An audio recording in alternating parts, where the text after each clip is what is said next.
Magandang gabi po sa ating lahat, mga kapatid. Magandang gabi po, Father Vic. Tayo po ngayon ay nagdiriwang ng dakilang kapistahan ng pagpapakita ng Panginoon. At kung papaanong nangyari itong sinasabing pagpapakita ng Panginoon, yun yung narinig natin ngayon sa ating ebanghelyo.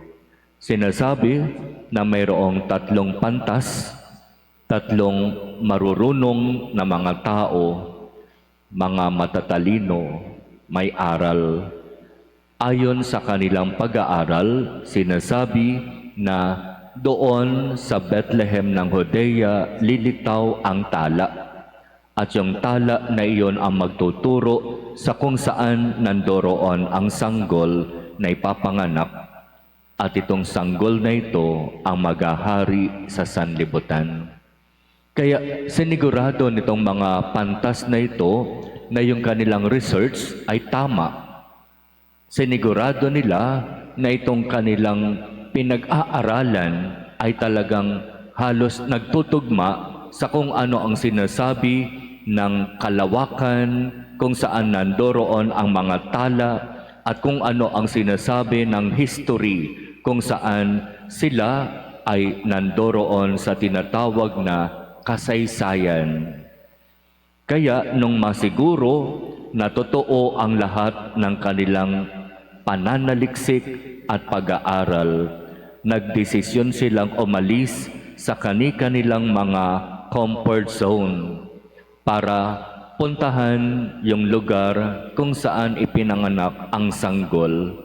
At iyon ay sa Bethlehem ng Judea, at doon hanapin kung saan itong eksaktong lugar na ito na tinuturo ng tala. Para mas magkaroon tayo ng parabang visualization, ito po yun, yung eksena ng Belen. So meron tayong makikitang tala, nagtuturo sa kung saan nandoroon yung sabsaban, at doon sa sabsaban nandoroon nakahiga ang sanggol na si Jesus kasama ng kanyang inang si Maria. At yung tatlong pantas ay nandyan sa eksena.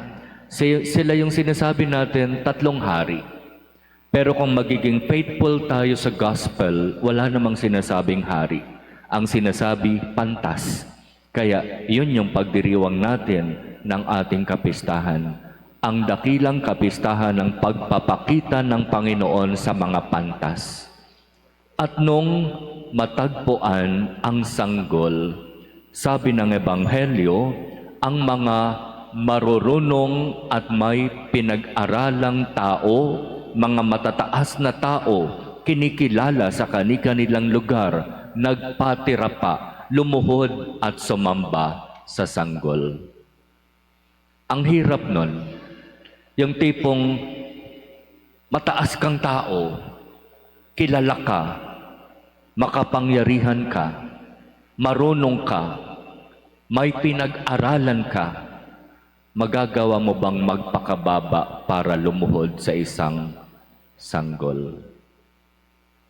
Kaya itong ipinapakitang ito ng mga pantas ay isang napakadakilang pagkilos. Sapagkat alam nila ang kanilang ginagawa, kilala nila kung sino itong nasa kanilang harapan ayon sa kanilang pag-aaral. Kaya kung ito ang tagapagligtas ng Israel, kinakailangan kaming magbigay ng respeto at pagsamba sa Kanya. At bukod sa ginawang pagluhod sa harapan ng sanggol, nagdala sila ng mga importanteng mga regalo, mga kaloob. At sinasabi na ang mga kaloob, ang mga regalo na dala-dala ng mga pantas ay naaayon sa kung papaano nila nakikilala itong sanggol na ito. Ginto bilang hari, kamanyang bilang maghahandog at mag-aalay ng kanyang sarili sa krus, at mira bilang Panginoon, tagapagligtas, Mesiyas. Para sa mga pantas na ito, nung matagpuan namin ang sanggol, kaya na naming iwan ang lahat at mag-iba ng daan. Ibig sabihin nito, nung matagpuan nila ang sanggol, hindi na sila bumalik doon sa dati nilang pamumuhay na hindi naaayon sa kung ano ang itinuturo ng Diyos. Mahalagang bigyang diin na sa pagkakita ng mga pantas sa sanggol at matapos nilang maipagkaloob ang daladala nilang mga regalo at nang sila'y umalis na, sabi ng Ebanghelyo, nag-iba na sila ng daan. Hindi na nila ginawa yung kung ano yung dati nilang hindi magandang ginagawa. Para sa mga pantas, ang pagkatagpo at pagkakita sa sanggol ay nangangahulugan ng pag-iiba ng daan. Nangangahulugan ng pagbabago ng buhay. At ang pagbabago ng buhay na ito ay naaayon sa kung ano ang nasa kalooban at kagustuhan ng Diyos. Mga kapatid, ilang araw na lang matatapos na ang napakahabang pagdiriwang natin ng Pasko. Siguro sasabihin ng iba, hindi pa ba tapos? Sa kalendaryo ng simbahan, magtatapos ang napakahabang pagdiriwang ng Pasko sa piyesta ng pagbibinyag sa ating Panginoon. At iyon ay gagawin pa lang sa Lunes. Kaya sa Lunes pa lang, liturgically speaking, magtatapos ang Christmas season. At doon sa pagtatapos na yon, magandang tanungin natin ang ating mga sarili sa tinagal-tagal ng pagdiriwang natin, nung ginawa nating paghahanda para sa Pasko, katulad ba ng mga pantas, masasabi ba natin na tagpuan ko na si Jesus? At kapag iyon yung ating magiging realization, ang kasunod nun, pagbabago ng daan. Pagbabago ng buhay. Hindi lamang dahil nag-New Year, kaya meron kang gagawing New Year's resolution na pagkatapos ng ilang buwan, wala na ulit. Ang tunay na pagkakita at pagkatagpo sa sanggol na si Jesus para sa mga pantas ay nangangahulugan ng pagbabago ng buhay. Kung noon, ang pinapahalagahan nila ay ang kanilang sarili, sa pagkakita at pagkatagpo sa sanggol, ang kanilang pahahalagahan ay ang mga bagay na pinahahalagahan ni Jesus. Kung noon, panghuli sa aking priorities ang tungkol sa Diyos. Dahil natagpuan at nakita ko na siya, ngayong Pasko, magiging number 1 priority ko siya sa aking buhay.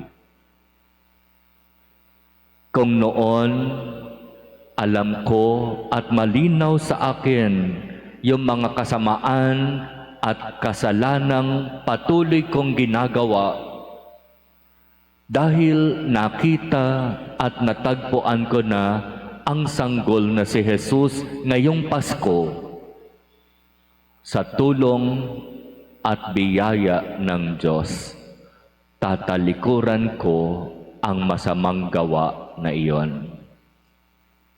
Kapag ganon yung ating magiging realization, di ba hindi sayang yung napakahabang pagdiriwang natin ng Pasko? At least, ang pagdiriwang ng Pasko para sa akin, para sa iyo, ay tunay naging makabuluhan, mabunga sapagkat ang hatid nito sa akin, sa iyo ay tunay na pagbabago. Kung hindi pa nangyayari ito, iyon sana ang patuloy nating hingin na biyaya sa Diyos.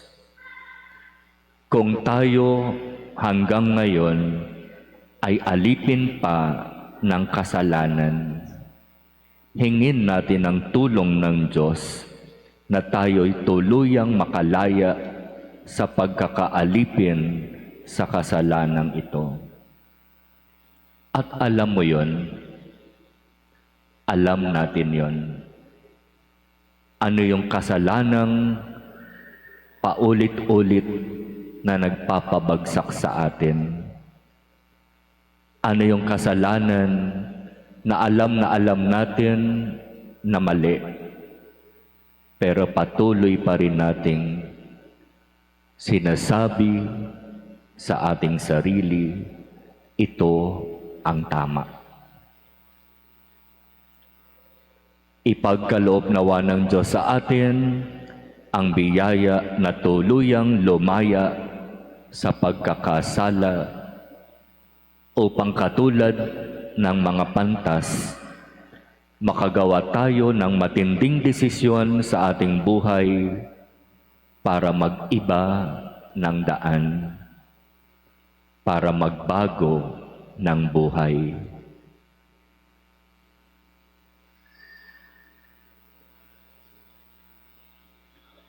Amen.